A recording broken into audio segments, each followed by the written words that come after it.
자, 우리가 다 아는 것처럼 2024년 마지막 달 이제 12월이 이제 시작됐습니다. 그러면 12월 하면 또 떠오르는 단어가 뭐겠습니까? 제일 먼저 떠오르는 게 크리스마스, 그다음에 회식, 보너스, 또 즐거운 만남, 또 여러 가지 아쉬움, 이런 단어들이 생각이 날 겁니다. 그러나 믿는 자의 12월은 좀 의미가 다릅니다. 믿는 자의 12월은 마무리 정리를 하나님 앞에 잘하고 내년을 준비하는 달이 바로 12월이에요. 근데 많은 분들이 12월은 놀고 1월 달부터 시작하자. 그거는 좀 잘못된 생각입니다. 그런 속담이 있죠. 일찍 일어나는 새가 더 많은 먹이를 찾게 되고 먹는다고 그러지 않습니까? 그처럼 우리가 내년에 가서 내가 뭐 아무 생각 없다가 12월 달은 바쁘게 막 살다가 내년부터 1월 달부터 준비하지, 제가 볼 때는 한 발 늦는다고 좀 생각이 듭니다. 그래서 먼저 한 사람이 먼저 많이 하나님 예비한 걸 취하게 될 것이고, 뒤늦게 가는 사람은 어쩌면 타이밍을 놓쳤기 때문에 오히려 하나님이 주시는 걸 놓칠 수도 있다라는 거죠. 그래서 우리는 12월이 굉장히 중요합니다. 우리가 중요하게 여기듯 하나님도 중요하게 여기실 줄 믿습니다. 그러면 어떻게 하냐면, 올해 가기 전에 내년을 위해서 하나님과 자기 자신과의 사이에서 걸림돌이 먼저 없어야 됩니다. 그래야 내년에 하나님이 우리 위해서 일하심이 막힘이 없으시다라는 것입니다. 만약에 우리가 이 12월에 1년 동안 살면서 하나님과 막힌 담이 있어요.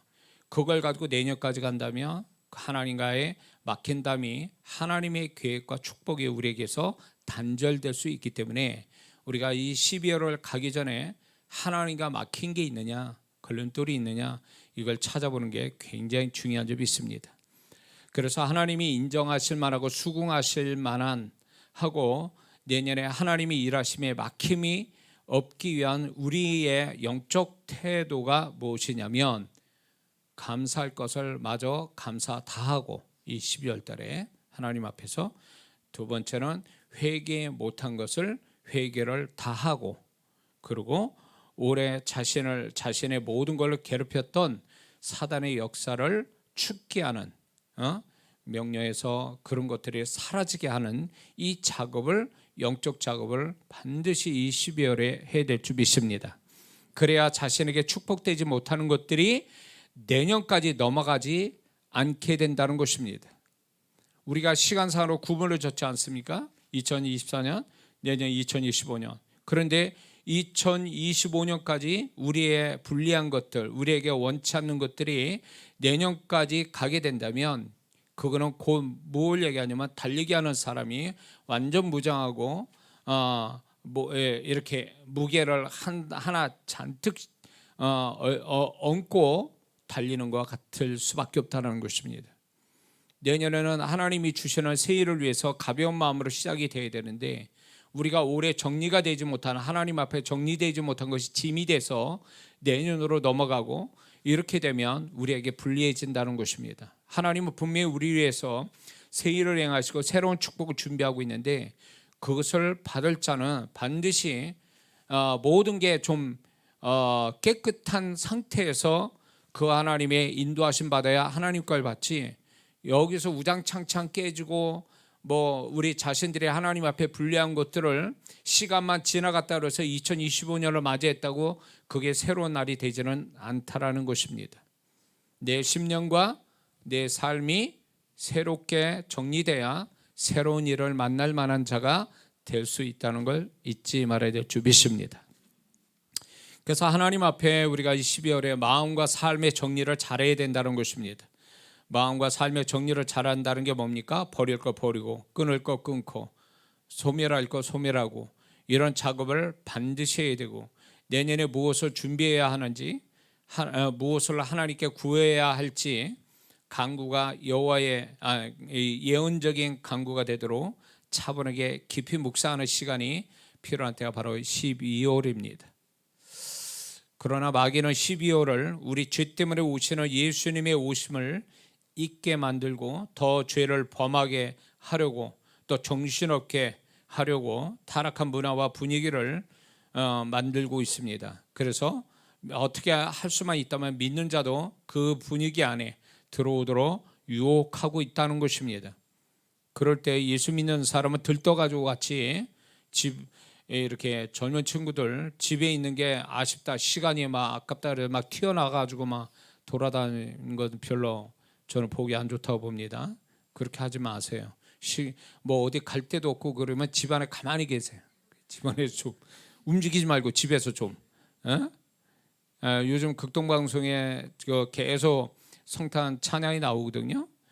그 찬양도 듣고 좀 더 좀 은혜스럽게 하나님 앞에 묵상하면서 정리할 거 좀 정리하고 이래야지 막 들떠가지고 정신없어가지고 막 이렇게 저렇게 막 엉뚱한 데 가서 시간 낭비하고 그러지 않았으면 좋겠다는 생각이 듭니다.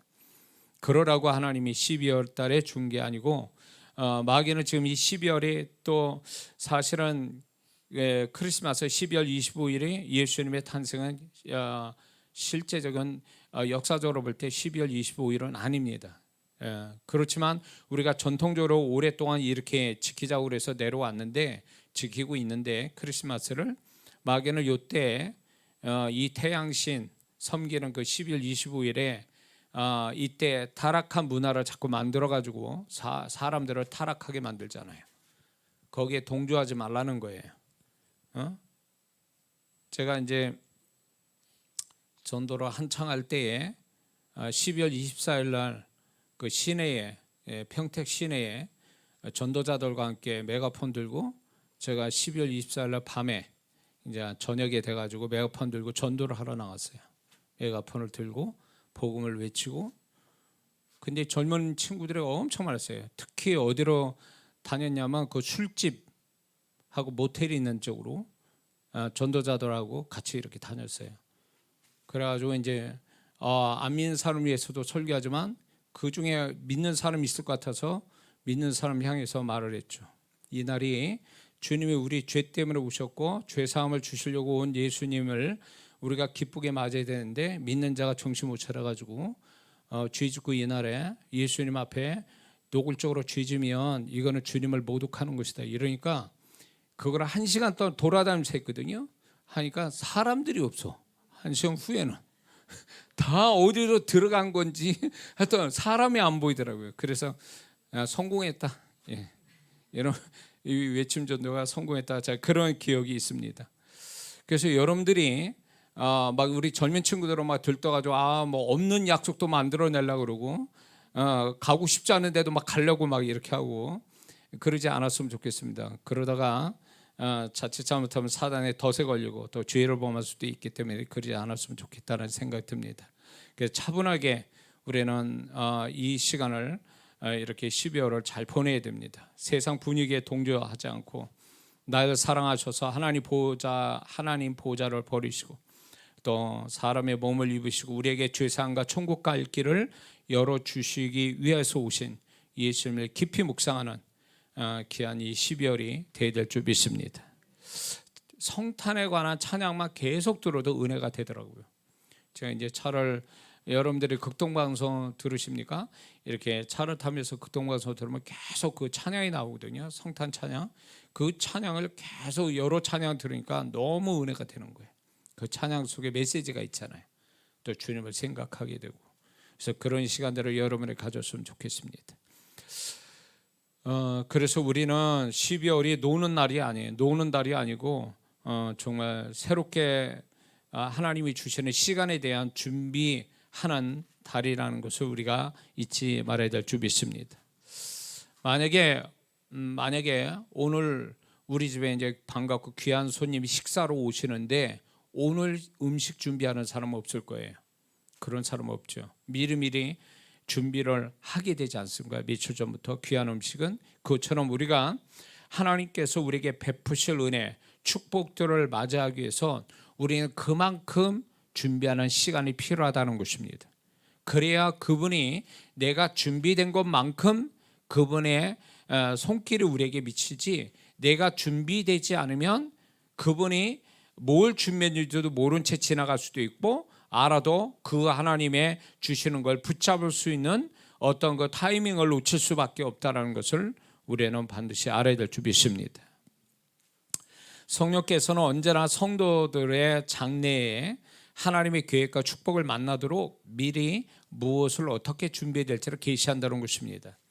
요한복음 16장 13절을 보니까 그가 자의로 말하지 않고 오직 듣는 것을 말하시며 장래 일을 너에게 알리시리라.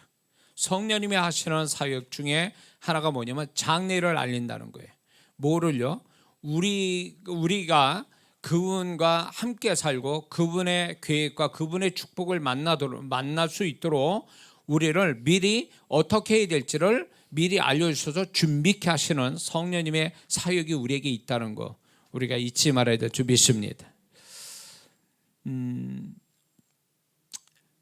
분명한 것은 하나님은 우리가 준비할 틈도 없이 그때마다 즉흥적으로 우리를 이끄시지 않는다라는 것입니다. 그분도 충분히 준비하시고 우리를 이끌어 가시기 때문에 우리도 그냥 그분이 도적같이 우리를 그냥 낚아채서 끌고 가시는 게 아니라 내가 너를 장차 앞으로 이렇게 저렇게 할 건데 네가 그걸 위해서 너 자신이 너의 삶에서 너의 신앙에서 이걸 준비하면 좋겠다, 이거를 성령님을 통해서 계시한다는 거예요.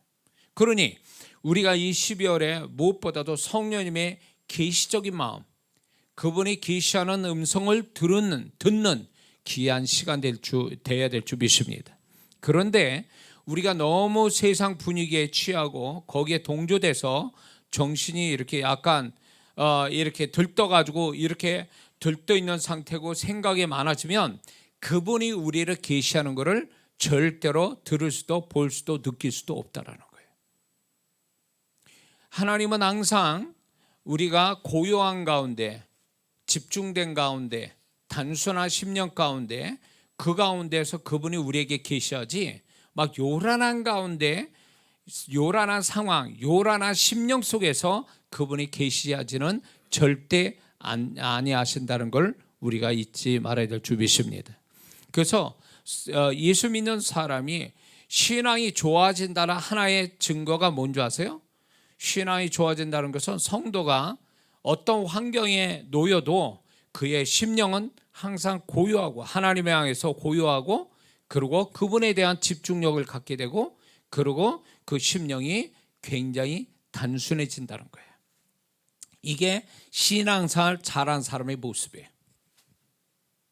이거는 주님이 저한테 가르쳐 주신 거예요.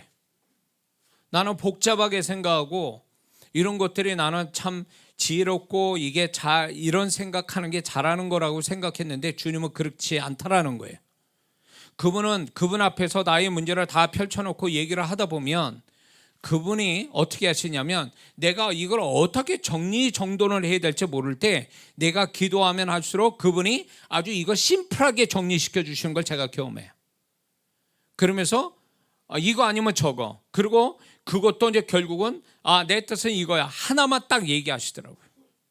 그러기 위해서 나의 어떤 복잡한 혼적인 환경에 영향받는 이 혼적인 생각과 감정을 정리시키는 걸 제가 기도 속에 경험하거든요. 그러니까 기도 전에는 막 세상이 다 무너지고 막 나 혼자 모든 생각 다 가지고 사는 사람같이 기도하다가 기도를 길게 하고 그분과 집중해서 교통하고 기도를 딱 끝나면 뭔가 정리가 딱 되는 거예요. 이거구나, 이렇게 해야 되겠구나, 이게 딱 정리가 되더라고요.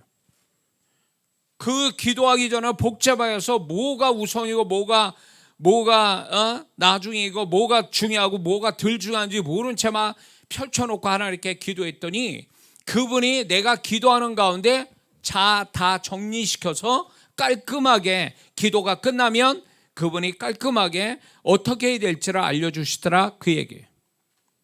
거기까지 기도해야 됩니다. 아직도 기도하는데 복잡하신 분이 있습니까? 기도하는데 막 생각이 너무 많아가지고 기도를 하는 건지 생각은 따로 놀고 입은 따로 놀고 이런 식으로 기도한 사람은 아직 멀었어요. 더 기도하셔야 돼요. 그분이 나의 심령, 나의 기도를 정리하는 것을 경험해야 비로소 기도가 되는 거예요. 그게 내 기도를 간섭하시는 그분의 은혜가 기도 속에 있는 거예요. 근데 그렇지 않고 기도를 백날 해도 막 머리는 복잡하고 막 요란하고 마음은 요란하고 말이에요. 이런 가운데 기도했다면 그 사람은 아직 기도 충분히 한 사람이 아닌 거예요. 12월 달 돼서 바쁘겠죠. 여러분들이 여러 가지 문제로 바쁘겠죠. 여러 가지 생각할 것들이 많을 거예요. 그거로 혼자만 끙끙 앓고 자기 혼자만 갖지 말고 주님한테 펼쳐놓고 얘기해 보세요. 그러면 그분이 아주 깔끔하게 정리시켜 주실 거예요. 아주 단순 심플하게 아주. 그러면 이제 무슨 생각이 들면 내가 왜 그렇게 생각했을까? 왜 내가 그렇게 복잡하게 생각했을까? 그것 때문에 마음이 막 눌리고 힘들고 막 어두워지는 마음들이 주님 앞에 펼쳐놓으면 그분이 알아서 정리를 시키니까 나중에 끝나면 그게 그런 마음들이 사라지고 오히려 소망이 생기고 확신이 생기고 기쁨이 생기는. 제가 지금 거짓말하는 겁니까? 이걸 경험하셔야 돼요. 이게 경험되지 않으면 아직 그 사람은 혼이 강한 사람이에요. 환경에 영향받는 혼 때문에 지금 자기가 속고 있는 거예요. 혼에. 근데 그 사람이 영이 건강한 상태의 영이라면 절대 그러지 않아요. 영은요. 영은 하나님께 영향받는 존재, 나의 존재다 보니까 영은 절대로 혼과 달라요.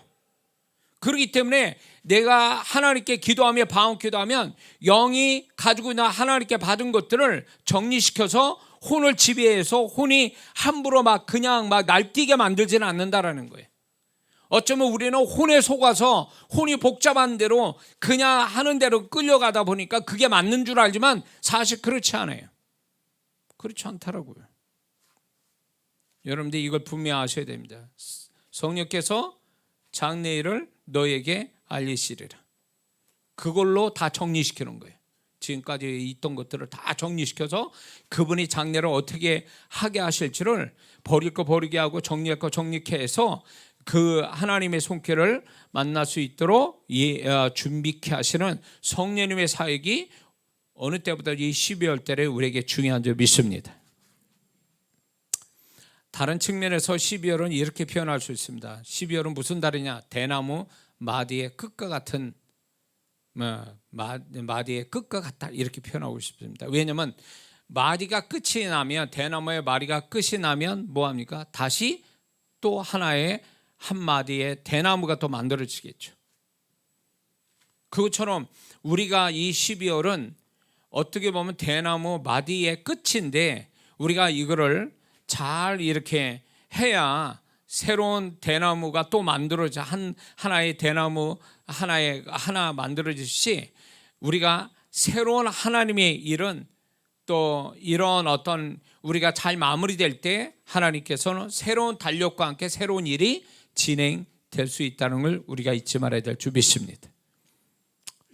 그런데 또 다른 측면에서 믿는 자가 12월에 대해서 알아야 될 게 뭐냐면 12월은 한 해 산 거에 대한 평가를 주님께 받는 달이라는 것입니다. 주님이 우리가 그동안 이렇게 하나님이 우리에게 베풀어 주신 것들에 대해서 주님이 어떻게 사용하고 어떤 무엇을 남겼는가에 대한 그분의 평가를 반드시 하신다는 것입니다. 우리가 나를 중요히 여기듯이 그분도 우리를 중요하게 여겨서 이 12월이 마지막 달인 것처럼 세상 사람들 이때는 손익계산서를 따져봅니다. 그리고 자기가 잘했는지 못했는지를 다 계산해 보거든요. 그것처럼 하나님도 우리도 그렇게 하죠. 그러나 주님은 주님께서 먼저 주님이 우리에게 베풀어 주신 것들에 대하여 어떻게 사용하고 어떤 결과를 가져왔는지를 그분이 평가하신다는 거예요. 그래서 우리는 이걸 의식하고 이거에 대한 어떻게 보면 두려움을 가져야 될 필요가 여기 있다는 것이죠. 그분은 충분히 그럴 자격이 있으신 분이에요. 왜냐하면 그분이 우리에게 은혜로 주신 것이거든요. 모든 게 은혜로 주셨기 때문에 우리는 그분이 주신 것에 대해서 주님이 찾으실 만한 것들이 있는지 또 그것을 또 주님 앞에 주님이 찾는 거에 대해서 내놓아야 되는 분명한 이건 해두고만이 아니라 이거는 분명히 그분 앞에서 해야만 하는 어떤 필수 사항이라는 걸 우리는 잊지 말아야 될 줄 믿습니다. 요한복음 3장 27절에 침례 요한을 통해서 하나님이 이렇게 말씀하죠. 하늘에서 주신 바가 아니면 사람은 어떤 것도 받을 수 없느니라. 가질 수 없다라는 거예요. 그러면 우리가 지금 가지고 있고 누리고 있는 것은 다 하나님의 은혜로 주셨다라는 정의가 되죠. 그런데 하나님이 은혜로 우리에게 주신 것은 내 마음대로 해도 되는 나의 소유물이 아니라 하나님이 잠시 우리의 축복을 위해서 빌려주신 거라는 것입니다. 우리는 단지 그분이 빌려주신 것에 잘 사용해야 될 의무가 있고 좋은 결과를 나타내야 될 책임이 있는 청지기 역할에 지나지 않다는 걸 우리는 알아야 됩니다. 우리가 마지막에 소유하는 것은 날 구원하신 주님과 날 구원하신 십자가밖에 없어요. 우리는요. 믿습니까? 다 나머지는 내 것이 아니에요. 내 것이면 내 마음대로 돼야 되는 거 아닙니까? 근데 내 마음대로 됩니까? 내 몸이 내 마음대로 돼요? 내 마음이 내 마음대로 되는 겁니까? 내 자식이 내 마음대로 됩니까? 내 일이 내 마음대로 되냐고. 내 마음대로 안 된다는 것은 그건 내 것이 아니라는 정의를 내리는 거예요. 근데 우리는 착각하고 있죠? 내 주머니에 있는 돈이 내 거라고 생각해요. 그게 영원히 내 주머니에 있고 내 통장에 있는다는 보장이 있습니까? 없어요. 그 재벌 또 그 많은 돈들이 뭐 한순간에 다 사라져버리는 경우도 우리는 뉴스로 보게 되지 않습니까? 내 소유고 내 소유라면 내 마음대로 내가 뭐 지키든 지켜줘야 되고 또 누구도 나를 뺏어갈 수 없게 해야 되는데 우리가 우리의 것, 내가 생각하는 내 것이라 세는 것들이 다 그렇게 됩니까? 내 생각대로 내 소유물인 것처럼 그게 됩니까? 안 돼요. 근데 우리는 착각하죠. 그게 다 내 것인 것처럼. 아니요. 그건 내 것이 아니에요. 내 소유가 아니라는 게, 소유가 아니라는 얘기는 반대로 빌린 거에 지나지 않다는 거죠. 믿는 자는 결국 하나님이 주셨기 때문에 그분이 주신 거를 잠시 빌려서 쓰는 것뿐이에요. 우리의 목숨도 우리의 생명도 하나님이 정한 날에 1초라도 우리가 연기할 수 있습니까? 연기 못해요. 그건 뭐예요? 내 생명도 내게 아니라는 얘기예요. 내 거 같으면 내가 마음대로 나 10년 더 살고 싶어. 그러고 살면 되잖아요. 뉴스 기사를 한번 보니까 어느 나라 사람인지 모르겠지만 그분이 뭐 수억을 들여가지고 자식 아들의 피를 받고 뭐 이러면서 젊게 산다고 난리를 쳐서 뭐 돈 엄청 쓴 분의 기사가 나오더라고요. 그러면 뭐 합니까? 하나님이 그 사람 죽을 이미 그 시간은 정해져 있는데 하나님이 딱 정해놓고 있는데 그 정해놓은 시간에 1초라도 연기할 수 있습니까? 인간이? 못해요. 그거는 결국 내 마음대로 못한다는 건 내 것이 아니라는 얘기죠. 내 것이 아니라는 얘기는 누군가의 소유고 그거는 지금 우리가 빌려 쓰는 거에 지나지 않다라는 걸 증명하는 거죠. 그렇기 때문에 가진 자들이 뭡니까? 교만해서는 안 될 이유가 뭐냐면 그게 다 자기 게 아니라는 거예요. 그렇기 때문에 예수 믿는 사람은 그게 어디서부터 왔는지를 아는 사람들이에요. 하나님이 우리에게 은혜를 주신 것이기 때문에 우리는 그거를 겸손하게 하나님이 나에게 은혜 주셨다. 그래서 그 은혜에 대한 겸손함을 가지고 그분이 주신 거에 대해서 내 마음대로 막 쓰라고 주신 게 아니라 그분이 일정한 목적을 가지시고 나에게 뭔가 바라시는 걸 가지고 주셨다라는 이 의식 속에 사는 자, 이 청지기 의식을 가지고 사는 자가 진정한 크리스찬의 모습이라는 걸 잊지 말아야 됩니다. 믿습니까? 근데 아직도 어리석은 성도들은 다 내 건 줄 알아요. 다. 내가 소유한 건 다 지금 내 주머니에 들어와 있고 내가 지금 붙들고 있는 것들 다 내 건 줄 알아요. 그래서 그거 가지고 교만하고 그것 때문에 하나님을 소홀히 여기고 하나님께 마땅히 해야 될 일을 안 하는 사람들, 이 사람들은 결국은 하나님이 결국은 그의 교만으로 보시고 그 모든 것들을 다시 걷어내실 수도 있는 하나님이라는 걸 잊지 말아야 됩니다.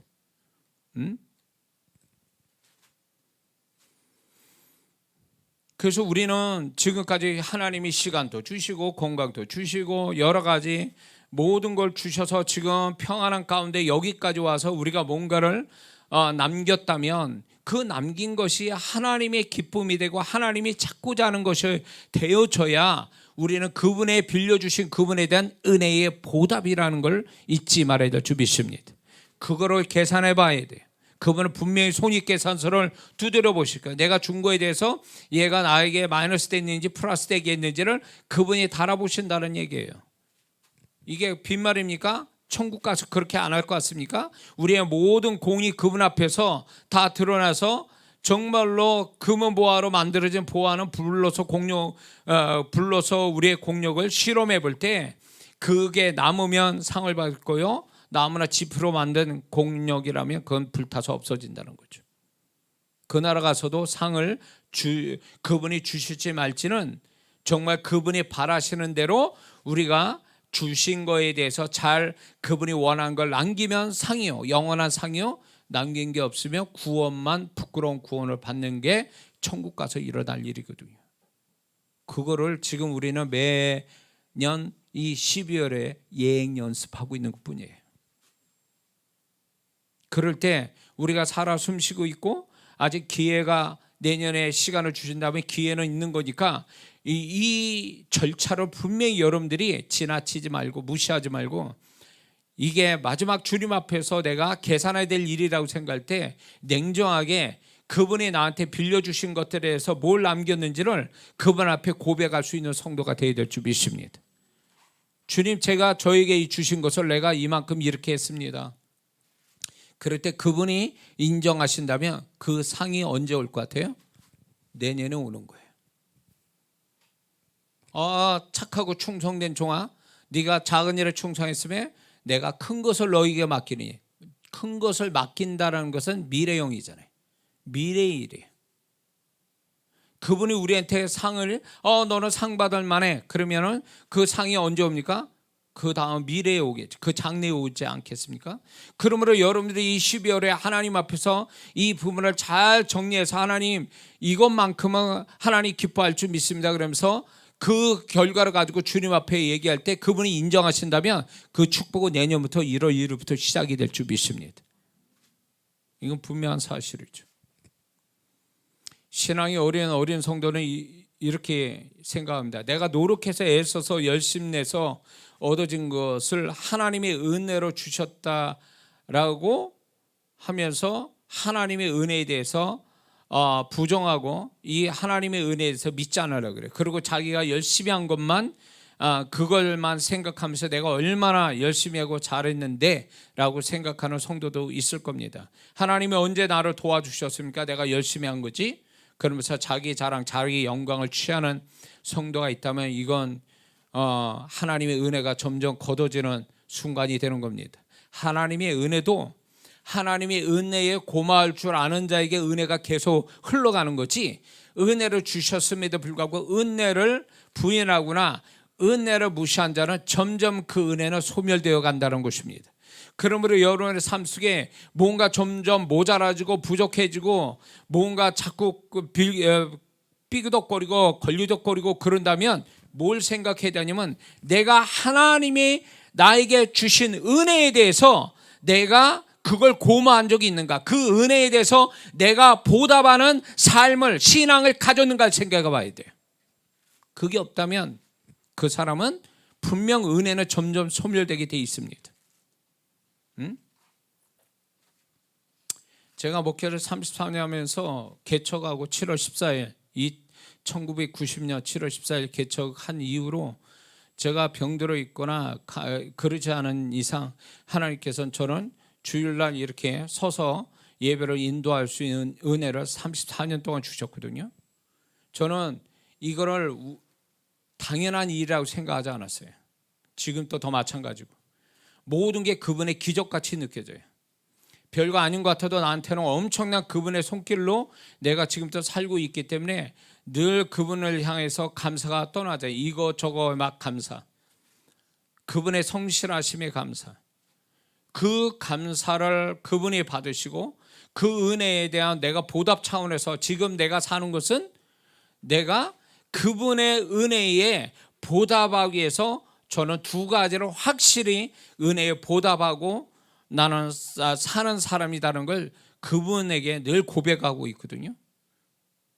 근데 그분이 나의 이 고백을 너무 내가 진심으로 그 고백을 하니까 그분이 얼마나 기뻐하시는지 몰라요. 뭘로 기뻐하실까요? 뭘 내가 더 은혜에 보답한다는 걸로 기뻐하는 게 아니라 네가 내 은혜를 아는구나 이거예요. 그게 그분이 기뻐할 첫 번째예요. 그리고 내가 뭔가를 하겠다고 야망을 가지고 건축하고 제가 앞으로 해야 될 사역들 이런 거 가지고 이런 거를 내가 이렇게 해서 뭔가 하나님의 일을 이룬다라는 차원이 아니라 그런 표현을 하지 않고 하나님 제가 주신 은혜가 지금까지 큰데 은혜를 지금까지 충분히 갚지 못해서 제가 은혜를 갖기 위해서 크게 두 가지를 그 은혜에 보답하는 차원으로 제가 살겠습니다. 은혜에 보답하는 인생을 살겠습니다. 은혜에 보답하는 거지 내가 뭔가를 원해서 막 뭘 이루겠다라는 뜻은 아니거든요. 근데 이거를 주님이 기뻐하시더라 그 얘기예요. 제 신앙을 말씀을 드리는 겁니다. 저는 그래서 은혜에 보답하는 시간, 저는 구원받고 목사 돼서 지금까지 목회하고 이것만으로도 저는 충분해요. 충분해요. 주님 제가 주신 것이 충분합니다. 더 이상 안 주셔도 괜찮고 저는 지금까지 받은 거에 대해서 은혜로 보답하는 차원에서 삶을 사는 겁니다. 이 고백을 서슴없이 하거든요.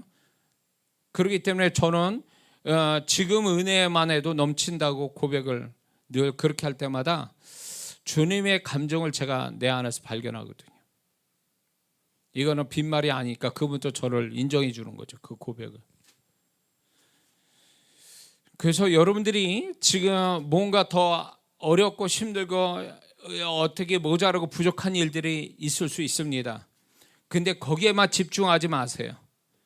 거기에다 집중하다 보면 하나님에 향해서 불만을 갖게 되고 의심하게 되고 하나님께 뭔가 더 달라고 난리를 치는 그런 모습을 주님 앞에 보인다면 물론 주님이 은혜의 주님이기 때문에 은혜에 따라서 주시기도 하지만 그게 정말 주님을 기쁘시게 하는 걸 거냐 하는 거예요.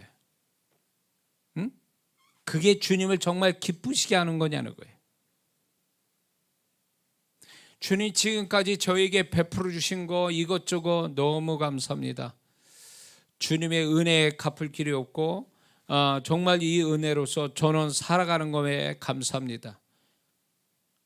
이런 고백을 한다면 주님이 얼마나 더 기뻐하시겠어요. 내가 이것도 필요하고 저것도 필요하고 지금 또 이것도 힘들고 저렇게 힘들고 이런 고백하는 것보다 주님이 지금까지 베풀어진 다른 각도에서 베풀어 주신 걸 감사한다면 그분이 얼마나 기뻐하셔요. 그러면 하나님을 기쁘시게 하는 자에게 베푸신 은혜가 또 있지 않겠냐 그 얘기예요. 아멘 하세요. 근데 우리는 그런 쪽으로 하나님을 기쁘시게 한 쪽으로 얘기하는 게 아니라 그런 생각을 갖고 있는 게 아니라 뭔가 하나님께 더 받아야 되고 나는 여러 가지 문제가 있으니까 더 받아야 된다는 이 신앙이 과연 하나님 앞에 이게 정말 하나님을 기쁘게 하는 거냐? 기쁘게 하는 건 아니에요. 물론 하나님이 은혜의 주님이기 때문에 주시기는 주시겠죠. 그러나 기뻐하시지는 않는다라는 거예요. 광야 생활할 때 이스라엘 백성들에게 정말 그들이 원하는 것들을 하나님 주셨다 그래서 하나님이 기뻐한 적이 있었냐? 없었어요. 왜냐하면 그들은 하나님이 베풀어 준 걸 감사가 먼저 없었고 그 하나님이 주신 더 자기한테 필요한 것만 구하는 자였기 때문에 하나님이 기뻐할 수는 없었죠. 주셔도 기뻐하지는 않으셨어요. 우리의 신앙의 목표가 뭡니까? 내 거를 다 채워서 만족하고 편안하게 사는 게 신앙 목표입니까? 아니요. 우리를 구원하신 그 하나님 앞에 은혜에 보답하고 그분을 기쁘시게 하는 게 신앙 목표 아닙니까? 아멘 하세요. 이게 신앙의 목표라고요. 이걸 가지고 사는 거라고요. 그럴 때 그분이 우리 사정을 모릅니까? 우리가 어렵고 힘든 걸 모르시겠냐고. 왜 이런 각도에서 이런 방향으로 그분의 크신 손길을 볼 생각은 안 하고 왜 우리는 계속 나의 사정을 모를까 봐 하나님께 계속 그런 하소연하는 신앙으로 가야 되냐 그 얘기예요. 이게 잘못된 건 아니어도 하나님을 기쁘시게 하는 건 아니라는 거예요. 결코.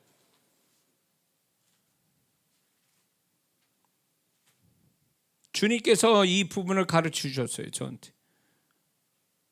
제가 문제가 많고 여러 가지 있는 거에 대해서 얘기할 때 그분이 저한테 가르쳐 주신 게 바로 이거예요. 내가 너를 안다. 근데 내가 너한테 듣고 싶은 말은 그게 아니라는 거예요. 응? 내가 너한테 정말 듣고 싶은 거 그거 아니라는 거예요. 왜 너는 나한테 믿음의 말을 못하지? 너는 왜 은혜에 대해서 알지를 못하지? 나의 은혜에 대해서? 이 얘기를 하시는 거예요. 완전히 뒤통수, 그분의 나를 뒤통수를 치신 거죠. 응? 중요한 건 그분이 내 사정 알아서 뭘 도와주시는 그것이 우리는 최대의 목표인 줄 알지만 그분은 나에게 바라는 목표는 그게 아니더라, 그 얘기예요. 그분이 나한테 바라는 목표는 그분을 끝없이 신뢰하는 가운데서 오는 그분이 베풀어 주신 거에 대한 고마움을 가지고 사는 거. 그거면요, 그분이 그걸 통해서 기뻐하시면요, 내 사정은 그분이 넉넉하게 그분이 붙들고 어떻게라도 하신다, 그 얘기예요. 자식놈이, 제 하나밖에 없는 아들이 뭐가 있냐면 이런 게 있어요. 우리 아들 이전사가 머리가 좋은 건지 얘는 엄마 아빠한테 자기가 원하는 걸 직접 얘기 안 합니다. 안 하고 엄마 아빠를 기쁘게 하는 어떤 방법을 취해요.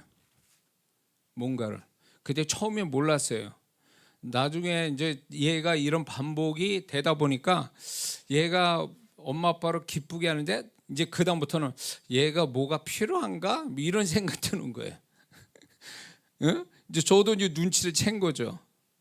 근데 얘가 직접 얘기하지 않고 엄마 아빠를 기쁘게 하면서 이렇게 말은 안 하니까 처음에 그것만 봤다가 나중에는 얘가 왜 이럴까라고 생각을 하게 되고, 아, 이놈이 뭐가 필요한가? 라고 생각까지 발전이 됐다가, 아, 얘가 이게 필요하겠구나 라고 해서 제가 자발적으로 제가 이렇게 해주는 경우가 종종 있어 왔어요.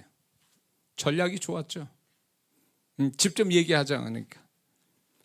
근데 그게 기분 나쁘지 않고, 얘가 엄마 아빠를 기쁘게 할 줄 아는구나. 그걸로 해서 자기가 원했던 거를 또 눈치 빠른 아빠가 그거를 또 해주는구나. 이런 거에 대해서 이게 하나님과 우리 사이가, 저는 문득 그게 내가 주님과의 관계도 이래야 되는 게 아닌가, 부뜩 그 생각이 드는 거예요.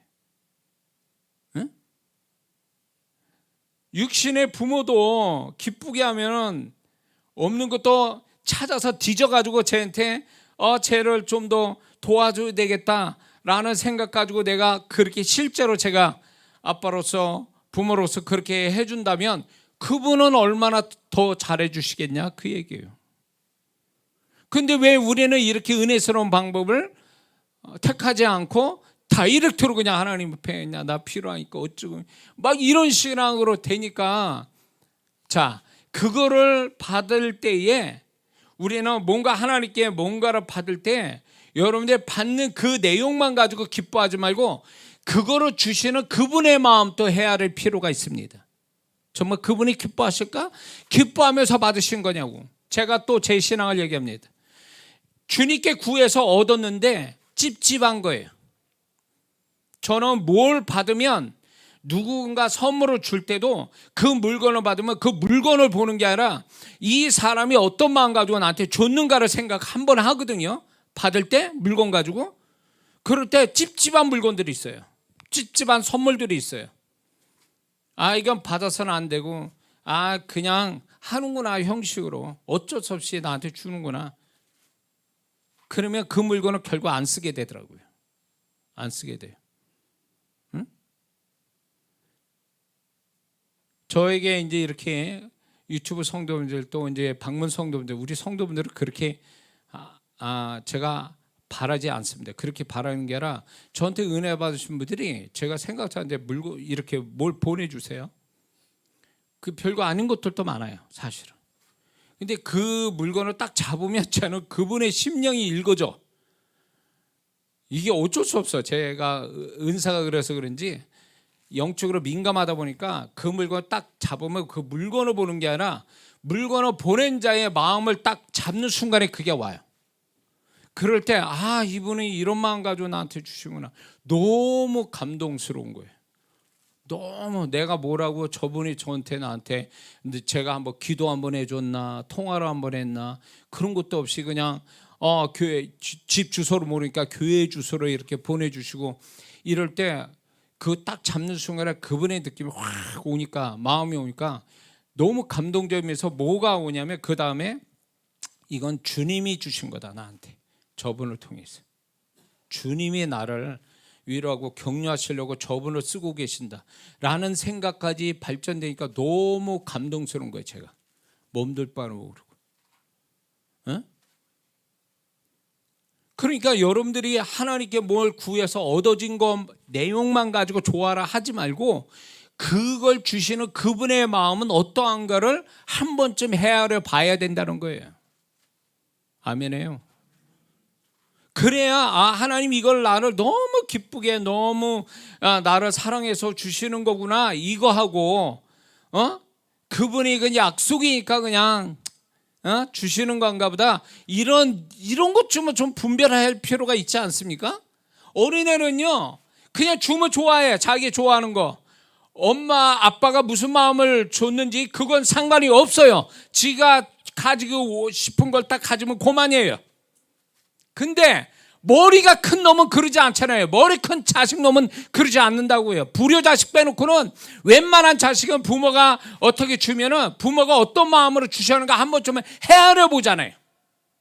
신앙도 바로 이거라는 거예요. 신앙도 그분과의 관계에서 그분이 나한테 베풀어 주신 거에 대해서 한 번쯤 그분의 마음이 어떤가를 헤아려 보는 게 이게 예의 아닙니까? 그분에 향한 예의.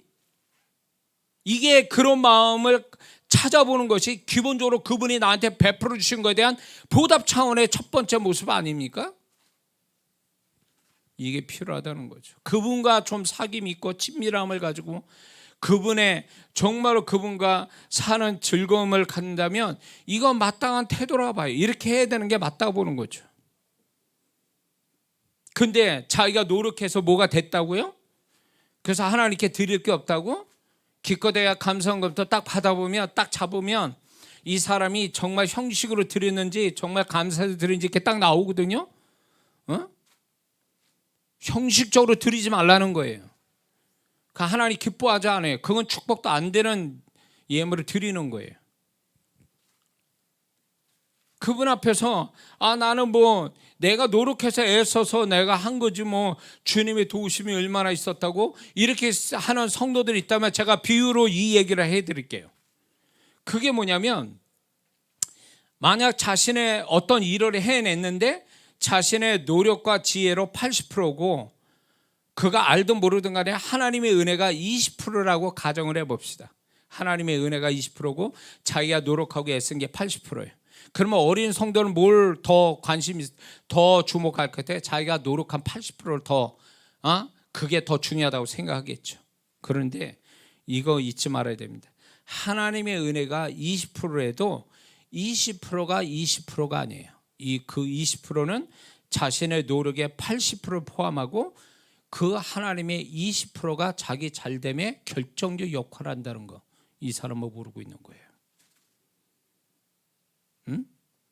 많은 어린 성도들이 이렇게 생각해요.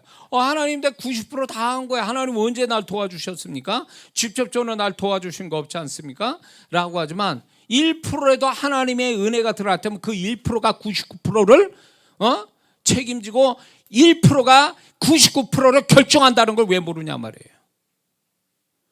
어떤 직장인이 열심히 자기가 회사를 위해서 좋은 어떤 대안을 어떤 기안을 만들어 가지고 올렸어요. 근데 그 윗사람이 야 이게 뭐야 그러면서 딱 잘라버렸어.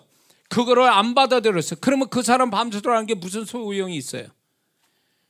99% 자기가 노력해가지고 애쓴 거를 윗 상사가 1%만 사인하면 되는 거를 그 1%인 그 윗사람이 사인을 나눠주면 99% 노력은 헛수고되는 거예요. 왜 우리는 믿는 자들이 자기 노력과 애씀과 열심만 그것만 더 중요하게 여기냐고.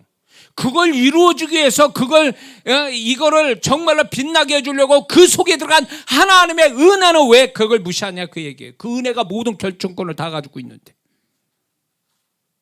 아멘해요.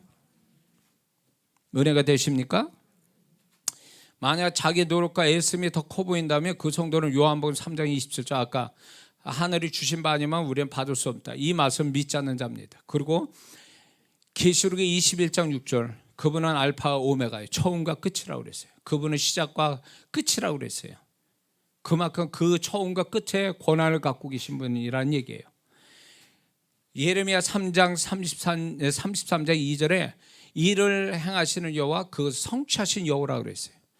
그분이 시작도 하시고 그 과정도 일을 하시고 그걸 또 성취하신 하나님이라고 했어요. 처음부터 끝까지 다. 그리고 욥기서 1장 21절을 보니까 욥은 이렇게 말합니다. 주신 자도 여호와시오, 취하심부터 여호와시오, 여호와의 이름이 찬송을 받으실지이다. 주신 자도 하나님이요, 그걸 없애본 분은 또 그걸 다시 취하는 분 또 하나님이시라고 선언하잖아요. 이게 욥이 빈말한 것 같으면 성경에 기록됩니까? 결국 이건 무슨 얘기예요? 하나님의 모든 걸 처음과 끝까지 다 쥐고 결정하신다는 얘기 아닙니까? 그러면 우리가 지금 하고 있는 모든 누리는 것, 건강부터 해서 평안한 어떤 삶, 가정, 일, 이 모든 것들이 여러분의 노력만 가지고 됐다고 생각하십니까? 그렇다면 이 사람은 하나님의 은혜가 소멸되기 시작할 거예요. 만약에 그렇게 생각해서 하나님께 인색하고 계산하면서 하나님께 그런 식으로 한다면 그 사람의 그 은혜는 사라지기 시작할 겁니다. 제가 분명히 말씀드립니다. 하나님을 그렇게 만만하게 보시면 안 돼요. 그분은 소홀히 여김을 받으실 분이 아니라는 얘기예요. 그렇잖아요. 은혜를 모르는 자한테 은혜를 더 줄 이유가 없잖아요. 은혜를 모르는 자한테 은혜는 은혜가 결코 아닌 거예요. 은혜를 알고 은혜에 보답하는 자가 은혜를 아는 자지, 은혜를 받았는데 그 은혜가 은혜인 줄 모르는 자에겐 더 이상 은혜가 갈 이유가 없다, 그 얘기예요. 우리는 하나님이 무조건 다 사랑해 나니까 모든 걸 다 책임지시고 다 내가 뭔 짓을 해도 다 그분은 나를 사랑으로 다 도우시고 축복한다. 너 어디 있어요? 그렇지 않습니다.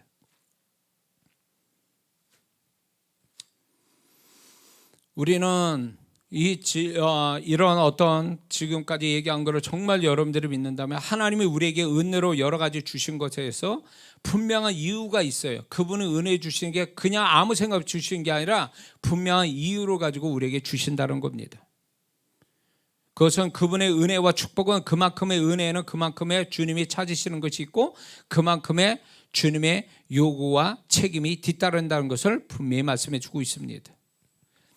구원을 주신 하나님이 우리가 구원에 합당한 삶을 살지 않아 주님이 찾으시는 것이 없다면 그 사람은 은혜에 대한 무책임한 자입니다. 은혜를 받은 자가 은혜에 대한 책임을 다하지 않는다면 그것은 구원의 자격 미달이 되는 것입니다. 과거에 제가 학창시절 때 이런 사건이 하나 있었어요. 지금 어린 학생들은 모르겠지만 그때 큰 이슈가 됐어요. 제 나이쯤 되는 분들은 이 기사를 읽어봤을지도 몰라요. 뭐냐면 그때는 지역마다 예비고사라고 그랬어요. 지금 수능이죠. 그 지역마다 커트라인이 있었어요. 서울이 제일 커트라인이 높았거든요.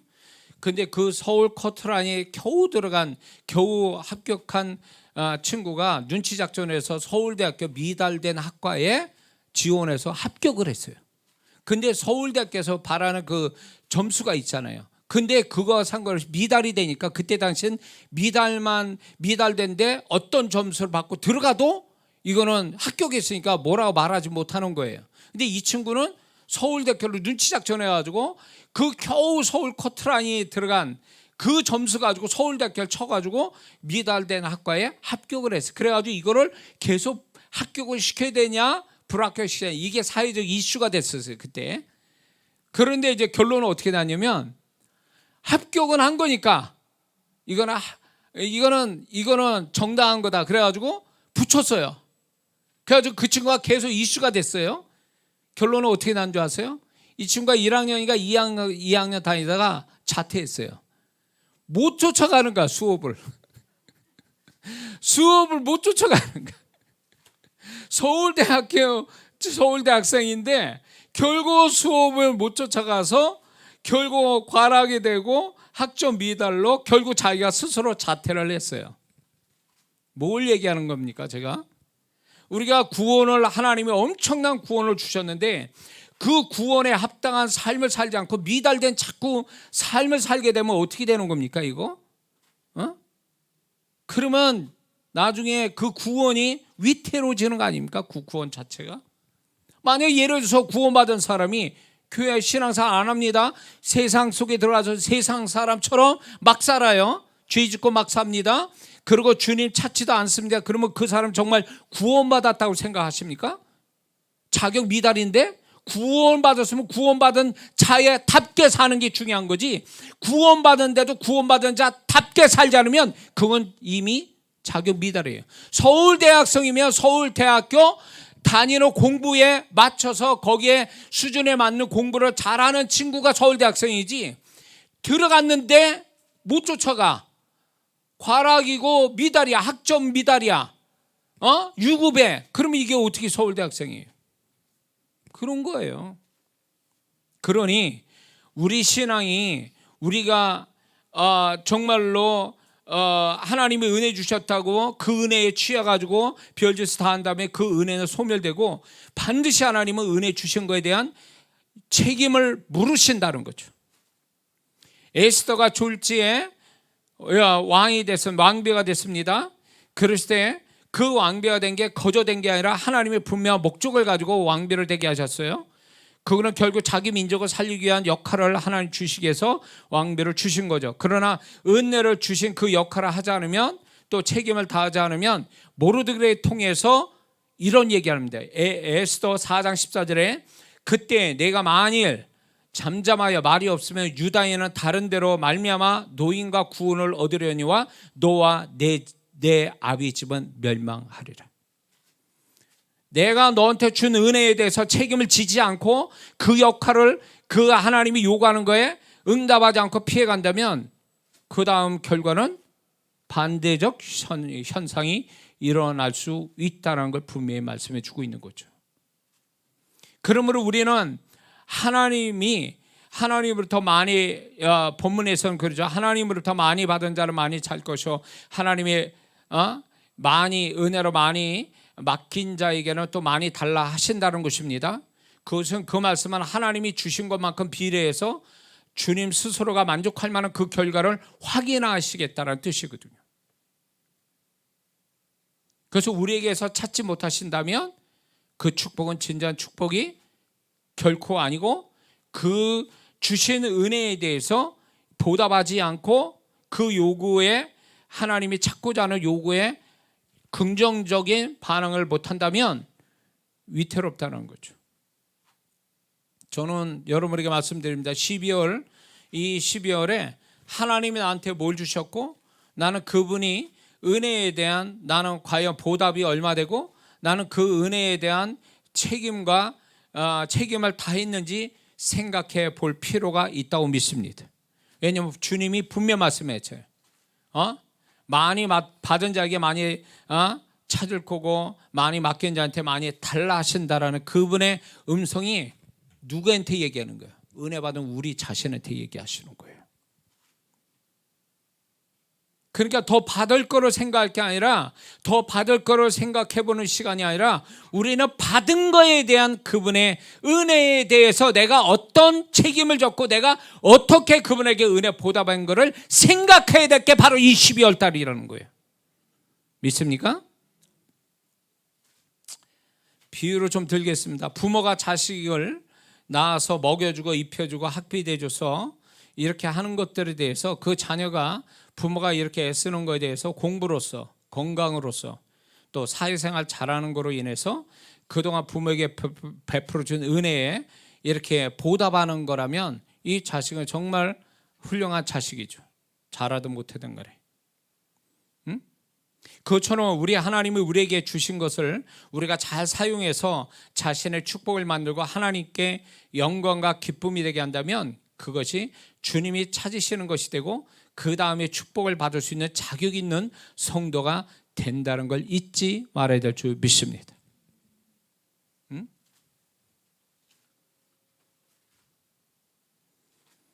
물론 우리가 필요하고 부족하고 모자르고 지금 돼야 될 일들이 안 돼서 어려움을 겪는 거 있을 수 있죠. 근데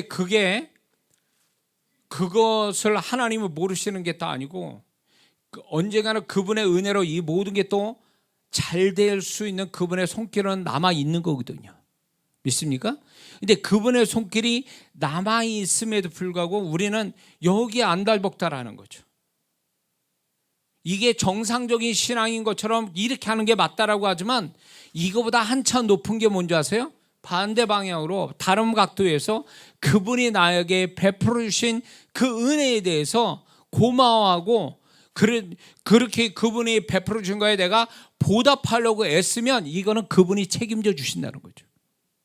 그분이 내가 책임지는 게 아니라 네가 내가 준 은혜에 대해서 이런 식으로 보답하는구나. 그러면 그 보답에 대한 하나님의 반응이 뭐겠어요? 내 삶을 책임져 주시는 거예요.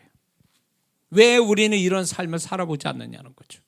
자, 그러므로 우리가 이 한 해 생각해 볼 때 하나님이 자신에게 베풀어 주신 은혜에 그만큼 은혜에 갚는 책임을 다했다면 상을 얻게 될 거고 내년에 새로운 축복이 시작될 줄을 믿습니다.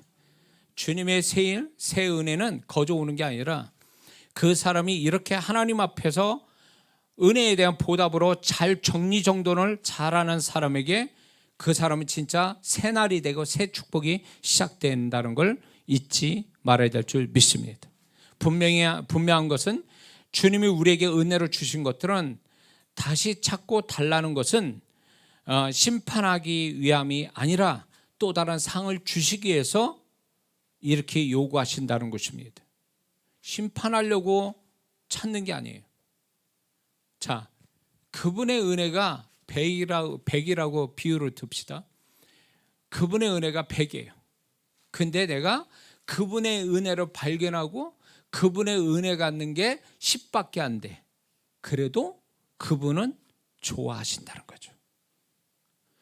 100을 주신 거에 대해서 100으로 보답하면 얼마나 좋겠습니까? 그러나 그분은 원하는 건 뭐냐면 나는 네 태도야. 내가 준 거에 대해서 네가 인식하고 감사하는 그 태도만을 요구하는 거지 그대로 비례해서 그렇게 하는 거를 아니라는 거예요.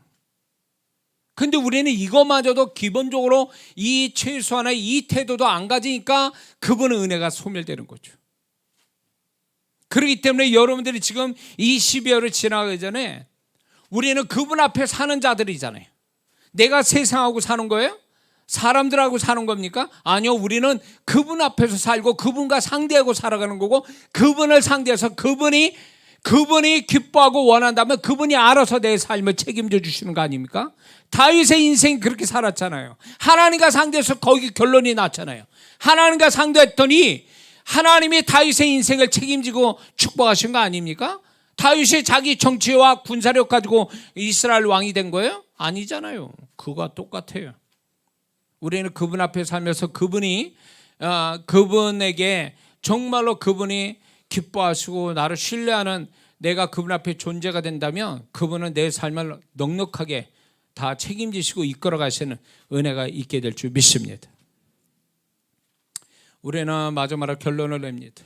우리는 이 땅에서만 아니라 우리가 언젠가는 다 각각 주님의 부르심 받아서 우리가 저 땅으로 갈 때 분명히 이 말씀은 그때도 하실 거예요. 주님이 이렇게 하시겠죠. 내가 이 땅에 사는 동안 내가 어떠한 것을 필요할 때마다 주었고 맡겼는데 넌 무엇을 나한테 남겼니? 너는 나에게 의미 있는 그 무엇을 나한테 주었니? 라고 이렇게 물어보실 거예요. 그럴 때 그분 앞에서 당당하게 그분 은혜에 대하여 내가 이걸 남겼다라고 말할 수 있는 그런 성도가 되어야 될 줄 믿습니다. 그래서 이 12월을 우리가 정말로 은혜스럽게 잘 보냈으면 좋겠어요. 하나님 앞에서. 그러면 그분이 우리가 마무리를 잘 짓는 이것 때문에 우리가 새로운 것에 대한 은혜가 분명하게 그 은혜가 다시금 시작돼서 우리는 올해보다 더 축복된 내년을 맞이하게 될 줄 믿습니다. 기도합니다.